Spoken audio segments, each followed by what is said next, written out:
You know, I love my interdimensional forest. It's so quiet, and the other creatures around are just as hostile to humans as I am.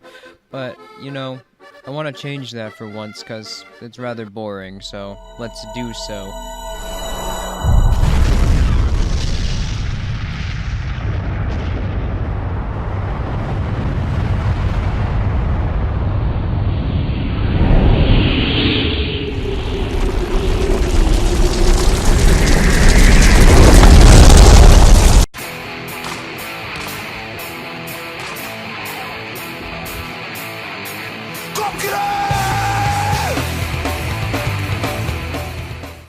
So today, because I nuked my entire dimension, I feel like making the case for privatized nukes. No, not just how nukes would work in Ancapistan or arguing against the private ownership of nukes. I mean, I am going to be making the case for private ownership of nukes, individuals being able to privately own nuclear weapons.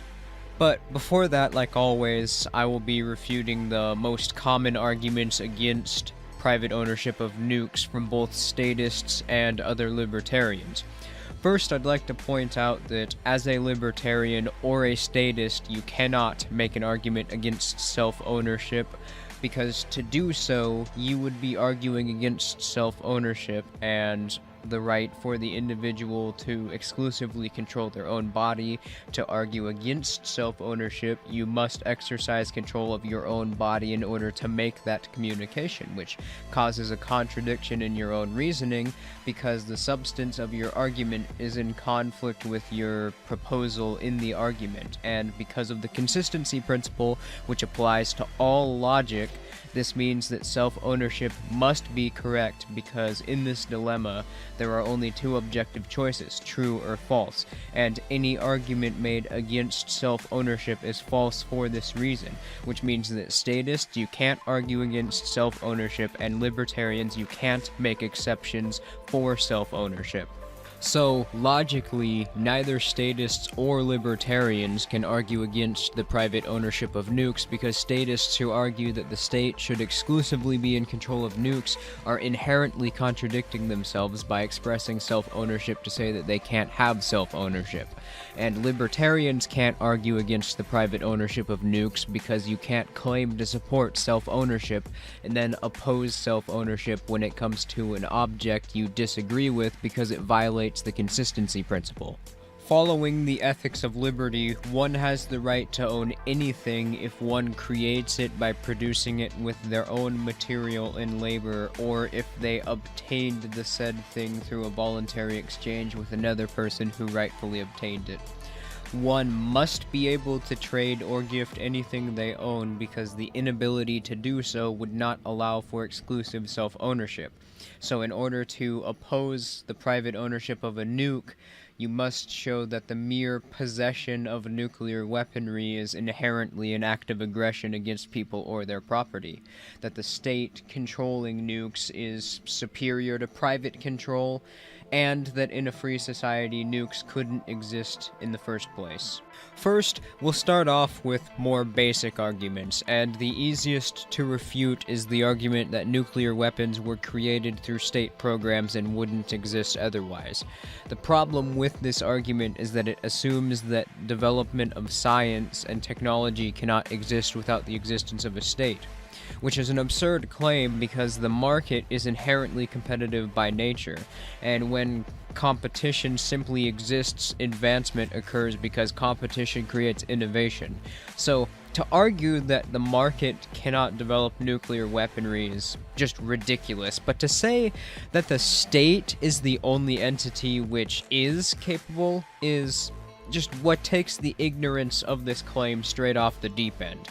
The state inherently exists to have no competition, because the state, by its very nature, as a result of using force via taxation, establishes itself in a monopoly over a specific industry in the market, which means that competition cannot exist in the industries which the state exists in, because of the introduction of involuntary payments from every citizen to the state-owned industry that artificially inflates the supply curve of the commodities being provided in the industry, and that increases them to an infinite degree, which results in private competitors simply trying to adjust the price of their commodities to the price of the industry and being unable to, which that results in competition being impossible.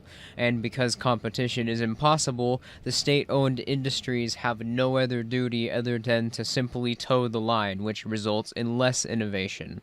And with this being the case, it's simply impossible that no one would have discovered nuclear weapons and tested it if the world had never adopted statism as a method of managing society. A different argument, which is vaguely related to this one, is that nuclear weapons are too expensive for individuals to maintain, develop, or purchase. This argument is ignorant of basic economics because in a capitalist market, gains in productivity result in everything becoming cheaper, and as previously mentioned, competition inherently produces innovation which results in gains in productivity. So, just like innovation, the market inherently makes commodities cheaper by its very nature. Next is the argument that, unlike smaller arms, like a gun for example, nukes cannot be stored safely, so they can't be stored at all. Now, the problem with this argument is that it confuses aggression with risk, along with demonstrating a clear lack of understanding for how nuclear weapons are constructed. Similar to smaller arms, you can store a nuke in a place which prohibits it from being used immediately. Basically, this line of reasoning in general is just incredibly broken because, like any other argument for prohibition using fear-mongering as a method to convince people that it's correct, this argument can't be taken to its logical conclusion, because to do so, you would have to ban everything which could potentially harm another person, and of course that's not possible since everything has the potential to harm you. As you are sitting here watching this video, there's a chance that a meteor from outer space the size of a minivan can crash into your house and kill you. Now, to be fair, this argument does raise one legitimate concern, and that is regarding radiation pollution due to improper storage, but like everything else in an anarcho-capitalist society, the same safety standards which keep us safe now can be applied and would be even safer due to the fact that if a private company makes a mistake, it directly affects their bottom line, unlike the government, which has no consequences for its actions and just has absolutely no incentive to change anything if they make a mistake. Now, here's probably one of the most common arguments against private nukes, that you can't own nukes because of the area they affect and the duration of.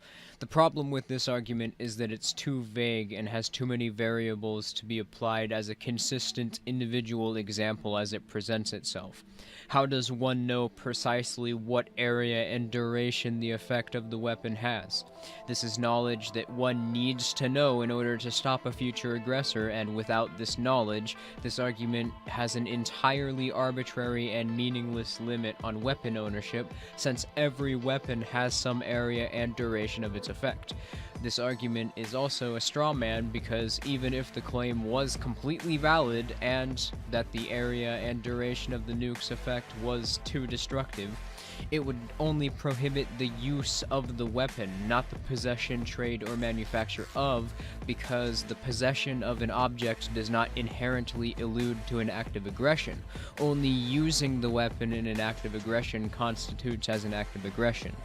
The argument that a psychotic person can get their hands on a nuke is pretty common as well. Now, this actually is an objection which isn't incorrect in its premise, because the premise is correct. This is a pretty serious problem. However, the issue here is that no matter what the scenario is, there is always a risk of this happening, but the difference is that in Ancapistan, everyone has the ability to defend themselves, and the rational people also have nukes, so it's easier to avert disaster in that the principle of mutually assured destruction applies to a broader amount of groups and individuals whose lives are being threatened by the psychotic person have a mutual self-interest in stopping the person who's threatening their life. This being in contrast with statism, assuring that people with absolute power are going to be the only ones who control these weapons, which can easily overpower any other individual or group, and that the individuals are not able to contest this.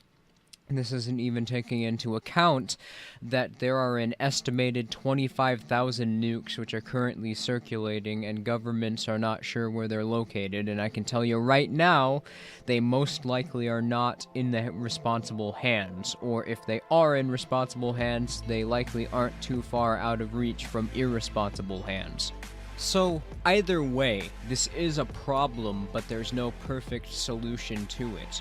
There's only a better answer, and the best answer to combating this problem is to allow individuals left to their own agency to solve the problem. But on one last note regarding this topic, there's a practical problem with this argument similar to the last argument in the sense that there's no solid figure for scale or effect given, meaning that this argument also can't be taken to its logical conclusion since it's vague enough to apply to anything which can possibly harm another person. Another argument I've seen which is strangely used to argue for and against private nukes is that because of innovation, advancement in technology will make nuclear weapons obsolete. This is probably the most fallacious of the arguments, since its problem is the most obvious, and that is that it completely ignores the fact that nuclear weapons can only be made obsolete through innovation if a bigger commodity was produced which has more power than a nuclear weapon. So, to use this to refute arguments made against or for privatized nukes is just downright pathetic. Now, there are two more arguments which are commonly used against privatized nukes: that nuclear weapons exist on a scale which makes mass murder and destruction too easy, and that nuclear weaponry is too powerful for a civilian to own. The reason I don't address these separately is because they both have the exact same flaw with their reasoning. Their reasoning is completely arbitrary and can't be applied consistently since there is no standard given as to what constitutes as being too powerful or what makes nukes more capable of mass murder or destruction than any other weapon. But also, if these weapons are too powerful and citizens can't be trusted with them, why is it then reasonable to trust the state with the power to manage them, since, as previously established, the state is an inherently designed monopoly which is unaccountable? Surely it's more logical that individuals who can be held directly responsible for their actions should be in charge of nukes rather than a giant monopoly on force which has no regard for other individuals or organizations. So now that we've refuted all the counter-arguments against privatized nukes, let's look into why they're a good thing. Well, nuclear weapons have a perfect history with preventing total warfare in their time that they've existed. Before nukes, rulers could invade other countries with no chance of personally being harmed by the violence that they've caused.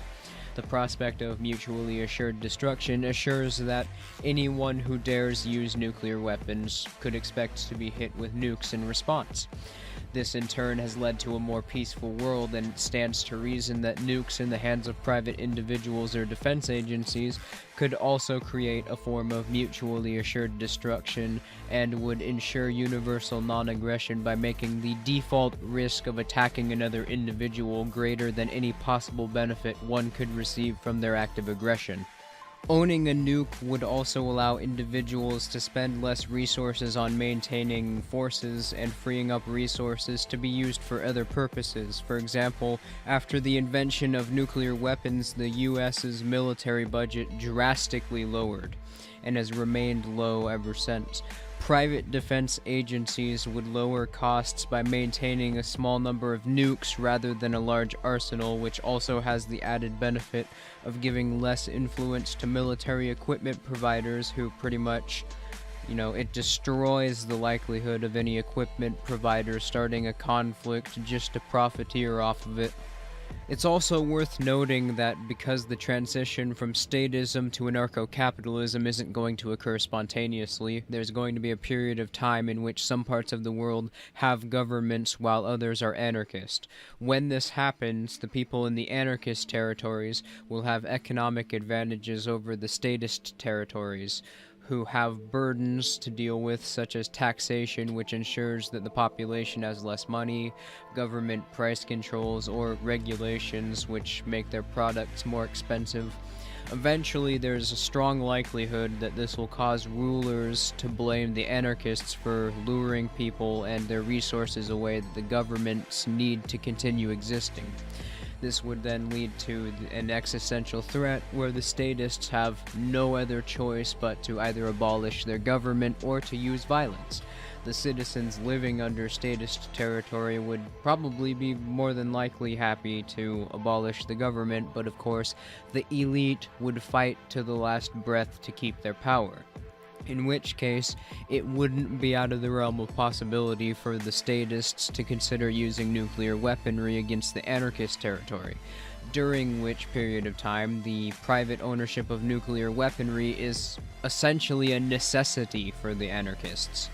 And also, I doubt anyone's ever really thought about this, but nuclear weapons have uses which aren't necessarily violent or aggressive in nature. For example, you could use them to mine for resources, you could use them to excavate resources, you could use them to deflect asteroids, or you could use them for propulsion in spaceships. Well, anyway, that's all for today's video. If you like it, please comment, rate, and subscribe, and if you really liked it, please consider donating to my GoFundMe, Patreon, or GawkBox, which will be located in the description. Shout out to Zeroth Position. I will be linking this in the description. This article showed me a lot of the arguments that were presented today and inspired me to make this video.